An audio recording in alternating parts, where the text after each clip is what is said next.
નમસ્કાર મિત્રો, તો આજે આપણે મિત્રો ફરીવાર એમપીએસડબલ્યુ અને એફએસડબલ્યુમાં ઉપયોગી બને તેવા પ્રશ્નો લઈને આવી ગયા છીએ। તો મિત્રો ખાસ વિડીયો પૂરેપૂરો જોઈ લો, તમને ખૂબ જ ઉપયોગી બનશે। અને ચેનલ ઉપર નવા હોય તો ચેનલને સબસ્ક્રાઈબ કરી લેજો। વિડીયો પસંદ આવે તો વિડીયોને લાઇક કરજો, શેર કરજો વધારેમાં વધારે।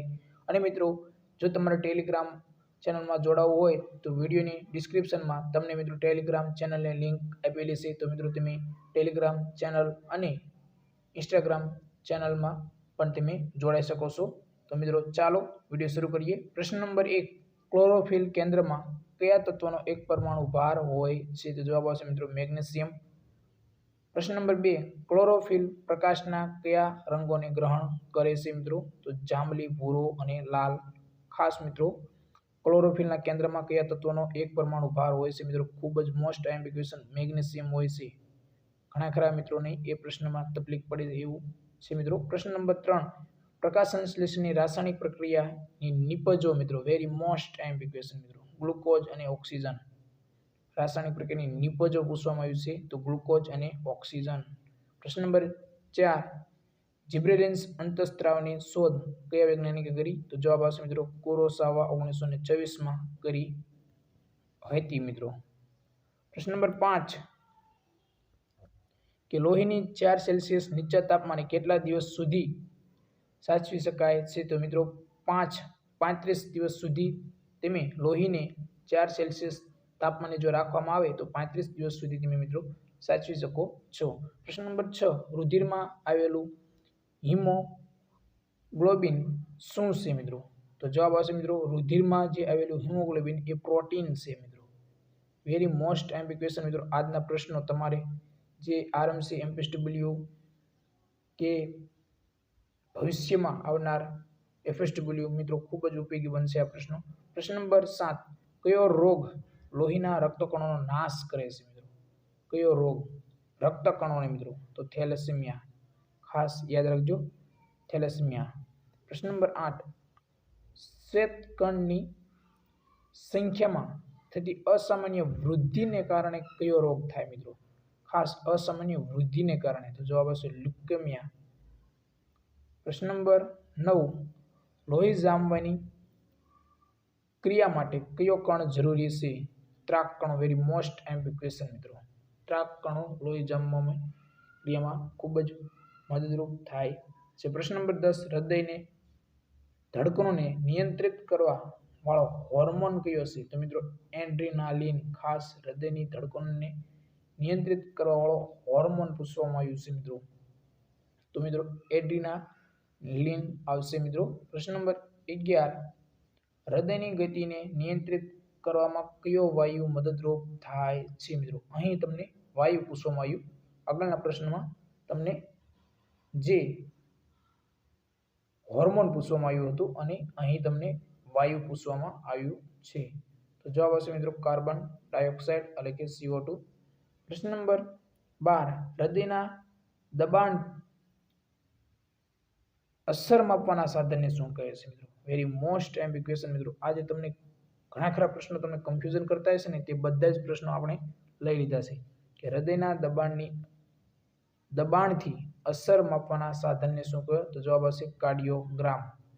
અને પ્રશ્ન નંબર 13 જોઈએ કે હૃદયના ધબકારા માપવાના સાધનને શું કહે? તો મિત્રો ટેથોસ્કોપ કહેવામાં આવે છે। પ્રશ્ન નંબર 14, ઘણા સમય પહેલા બનેલા ભોજનમાંથી શું નષ્ટ પામે? તો જવાબ આવશે ફોલિક એસિડ નષ્ટ પામે છે મિત્રો। ઘણો ટાઈમ થઈ ગયો હોય તો મિત્રો ફોલિક એસિડ નાશ પામે છે। પ્રશ્ન નંબર 15, સલાઇવા પાયરેક્સ શરીરના કયા અંગમાંથી ઝરે છે? તો જવાબ આવશે મિત્રો મુખમાંથી ઝરે છે। પ્રશ્ન નંબર 16, પ્રાણીઓમાં કયા સ્વરૂપે ખોરાકનો સંગ્રહ થાય છે મિત્રો? ખાસ પ્રાણી પૂછવામાં આવ્યું છે, તો જવાબ આવશે ગ્લાયકોજન સ્વરૂપે ખોરાકનો સંગ્રહ થાય છે। ગ્લાયકોજન એટલે કે પ્રાણી। પ્રશ્ન નંબર 17, ડાયાલિસિસ કયા અંગમાં ખામી સર્જવાના કારણે કરવું પડે છે? તો જવાબ આવશે મૂત્રપિંડ મિત્રો। ડાયાલિસિસ એટલે કે ડાયાલિસિસ મૂત્રપિંડમાં ખામી થવાના કારણે કરવું પડે છે। પ્રશ્ન નંબર 18 જોઈએ કે શરીરમાં ઉત્સર્જિત થતા પદાર્થોમાંથી સૌથી ઝેરી પદાર્થ કયો મિત્રો? Ammonia, very most IMP question મિત્રો। ખૂબ જ ઉપયોગી બને તેવા પ્રશ્નો છે મિત્રો. ઘણા ખરાને પ્રશ્ન કન્ફ્યુઝન પણ કરતા હશે આ પ્રશ્નો મિત્રો. તો પ્રશ્ન નંબર 19, મગજનો સૌથી વિકસિત ભાગને શું કહેવાય? તો સેરેબ્રમ કહેવામાં આવે છે. સેરિબ્રમ કહેવામાં આવે છે. જે સૌથી વિકસિત ભાગ હોય તેને સેરિબ્રમ કહેવામાં આવે છે. પ્રશ્ન નંબર 20, તાજા જન્મેલા બાળકનું મગજનું વજન કેટલું હોય છે?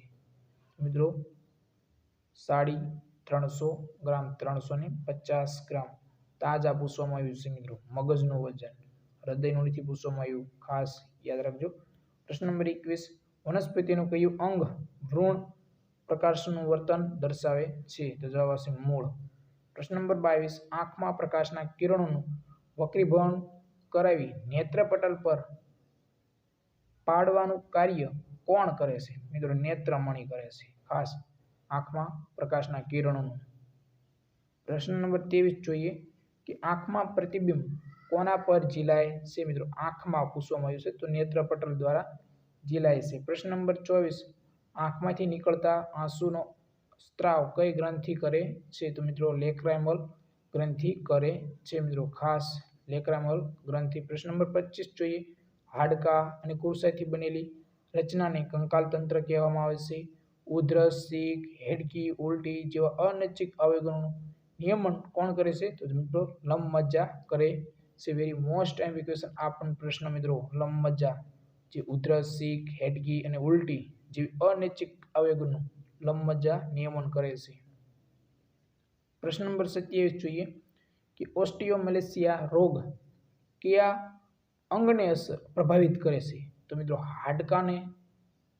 ઓસ્ટિયોમેલેસિયા રોગ જે હાડકા અંગને પ્રભાવિત કરે છે. વેરી મોસ્ટ ટાઈમ ક્વેશ્ચન છે મિત્રો. આજના પ્રશ્નો તમને ખૂબ જ ઉપયોગી બનશે આવનારી એક્ઝામમાં, અને આમાંથી એક જ બે પ્રશ્ન 100% હશે અને હશે જ તે.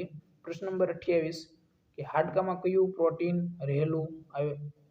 આવેલું છે? તો મિત્રો હાડકામાં પૂછવામાં આવ્યું છે ઓસિન. પ્રશ્ન નંબર 29 જોઈએ, હાડકામાં સામાન્ય રીતે પાણીનું પ્રમાણ 31%. પ્રશ્ન નંબર 30, થાઇરોઇડ ગ્રંથિને કાર્યરત રાખવા કયું તત્વ જરૂરી છે? મિત્રો થાઇરોઇડ ગ્રંથિને કાર્યરત રાખવા આયોડિનની જરૂર. પ્રશ્ન નંબર 31 જોઈએ કે શ્વસન દ્વારા લગભગ કેટલું પાણી દરરોજ આપણા શરીરમાંથી બહાર નીકળે છે? મિત્રો 400 મિલી બહાર નીકળે છે. પ્રશ્ન નંબર 32, ફ્લોરોસિસ શું છે? દાંતનો રોગ છે મિત્રો ફ્લોરોસિસ. પ્રશ્ન નંબર 33, હવામાનમાં નાઇટ્રોજનનું જમીનમાં સ્થાપન કઈ લીલ કરે છે? તો મિત્રો એના વિના. પ્રશ્ન નંબર 34, ખનિજ દ્રવ્યોની ઉણપથી થતા રોગો કયા? પાંડુ રોગ અને goitre. Very most time question મિત્રો. ખનિજ દ્રવ્યોની ઉણપથી તો પાંડુ રોગ આવશે અને ગોઈટર આવશે. પ્રશ્ન નંબર 35 જોઈએ કે શરીરમાં કોપરની અધિક માત્રાથી કયો રોગ હોય મિત્રો? તો વિલ્સન. શરીરમાં કોપરની જો અધિક માત્રા હોય તો કયો રોગ થાય? તો મિત્રો Wilson. Very most time question.